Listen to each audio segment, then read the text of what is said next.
Hello, Mangoes Not Lemons crew. Welcome back to another video. We are excited today to talk about careers in sales.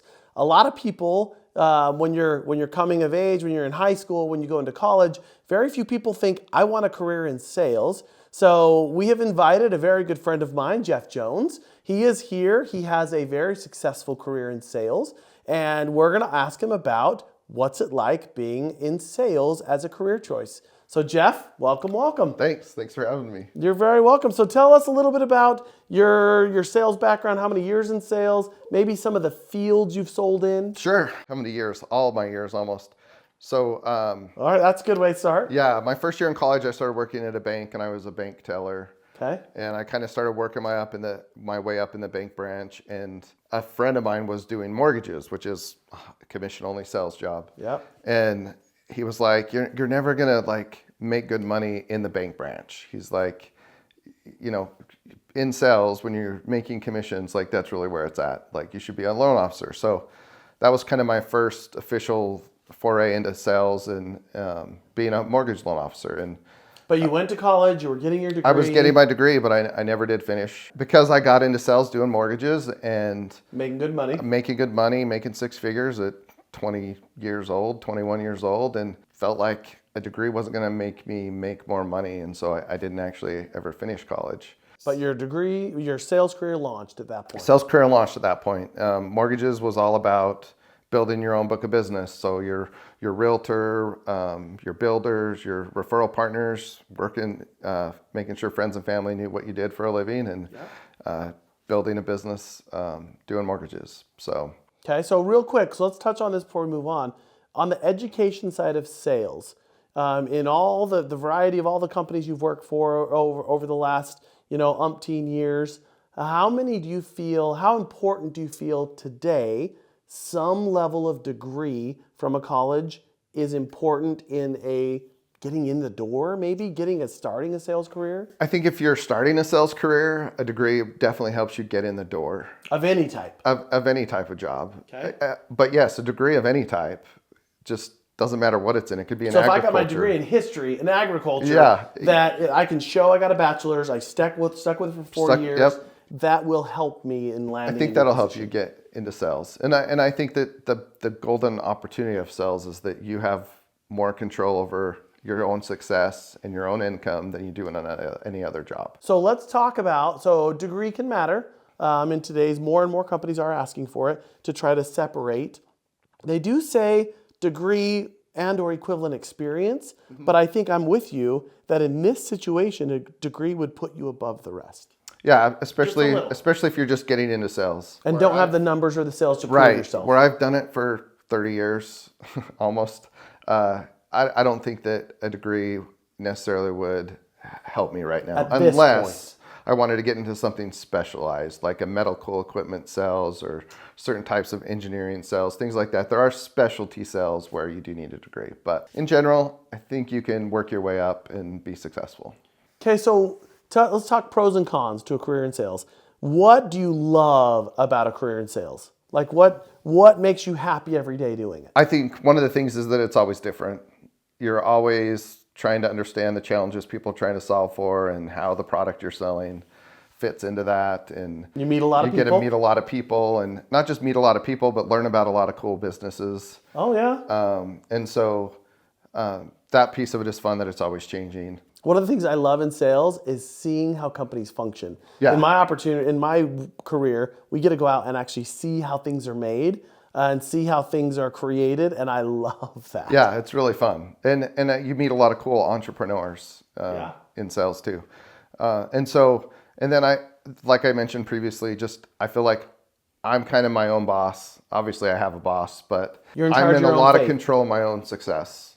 And so, the company provides me the tools that I can use to be successful, but a lot of that's just up to me. So if you're being successful in sales, there's a lot of freedom in it. So that's a huge pro. And there's a lot of fun things that I do that are work, like taking a prospect or client out to go golfing or for a dinner. And so those things are fun.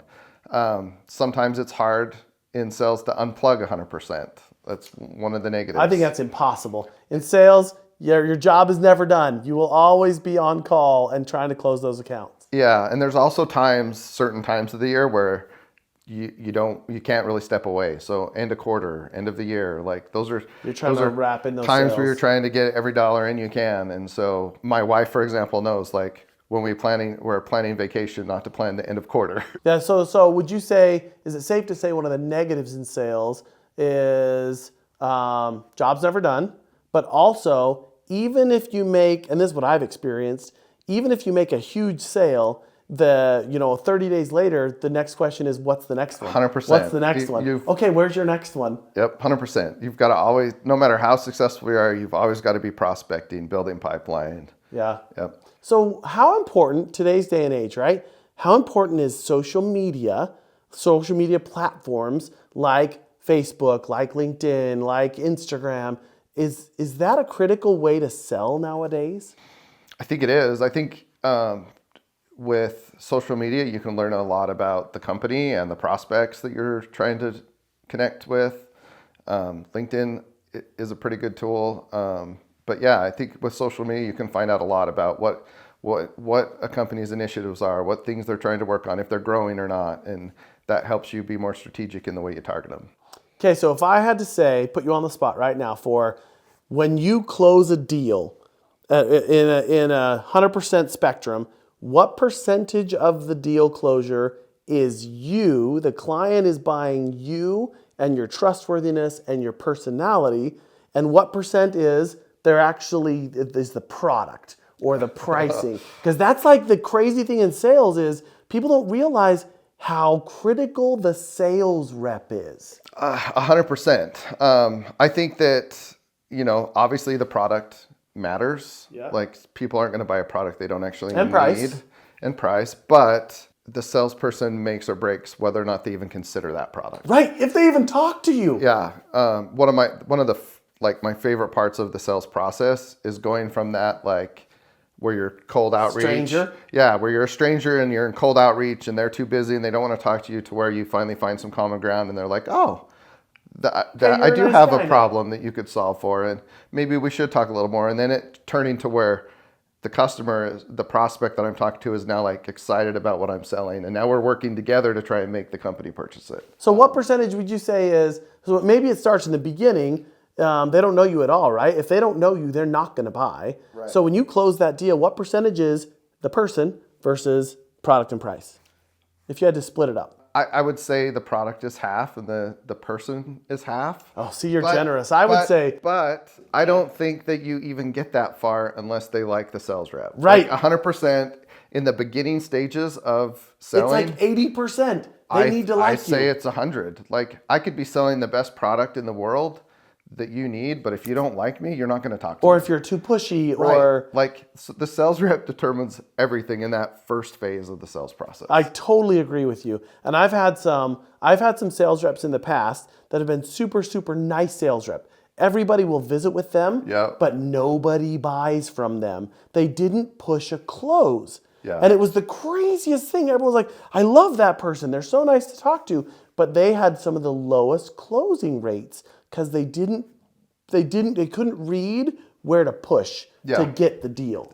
There's a balance in sales between like being that customer service, responsive, friendly person. Friendly neighbor. And asking the hard questions to figure out what needs to be done to get a deal to close. Yeah, I totally agree with you. And I agree in the beginning, it's probably 99% they need to like you and or link with you just a little bit. Absolutely. Or have someone in common, know a friend, have another connection or a referral before they'll even talk to you. Yeah, for sure. So, okay. All right. So how important is it in sales to have somebody guide you into the process, maybe with every company, but in general, like, do you need mentors? Absolutely. Like, even though I have a lot of experience, anytime I start at a new company, one of the first things I do is I search out the people who are at the top of the stack rankings and being successful and finding out the things that they're doing on a daily basis to build pipeline and close business. And then the other thing is finding people who have the technical knowledge that can help me so that I have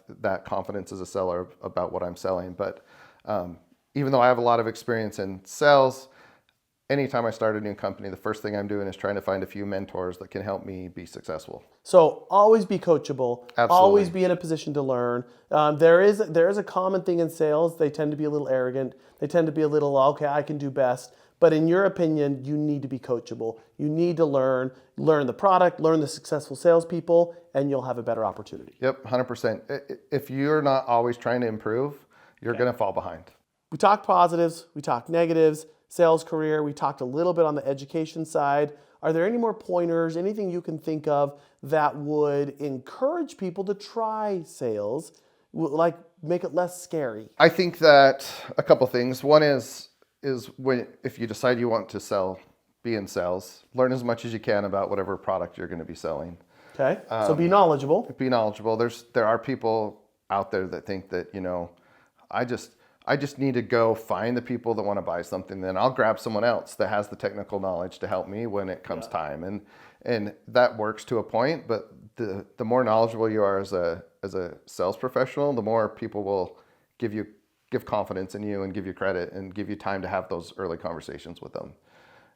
And then there's frameworks that you can study. MEDDIC or MEDPIC is a sales framework that helps you not just be that nice person that makes friends, but has metrics and sales framework so that you're actually closing business. So that you're asking the questions of, when it comes time to buy this, who actually signs this order? Is that you or someone else? And so that as you're going through the process, making sure you're talking to the right people and making the right connections. So we didn't even touch on this one, but you bring up a good point. Software. In a sales world, how important is good software for tracking your efforts and tracking your contacts and setting up reminders? How critical is that versus a spreadsheet? I hate spreadsheets. Fair? Mainly because they're really a pain in the butt to update. But when I'm interviewing with companies, one of my questions I always ask is what sales tools they have. So that's a good question for everybody. Yeah. Ask what they use to help your sales life be easier. Yeah, and good things that you want to have is a good CRM. Good CRM stands for? Client Relations Manager. Yeah, they're important. They are. And lots of people use Salesforce. I have lots of people using HubSpot now. But a good CRM to keep track of things, and then a good prospecting tool. The big two that I've worked with are Outreach, well, I guess three, Outreach, SalesLoft, and Gong. And they're all pretty good. They're all great, and they give you the ability to schedule your prospecting efforts. So you're making phone calls and emails and sending LinkedIn messages, and that's kind of all planned out. And that makes your life as a sales rep much easier. My life a lot easier. Okay. Well, everybody, hopefully you've learned a little bit of something about being in a sales job. There are pros and cons to both. Ultimately, I think, in my opinion, you have to like to talk. You do. If you like to talk, you might have a chance in sales. If you are more behind the scenes, don't go into sales. But everybody, Jeff, thank you for being here today. Yeah, thanks for having me. Thank you for listening in. This is one more career we're tackling. So by all means, give sales a try and get out there, get a degree of any type. You can always try it in sales. Thanks. We'll catch you next time.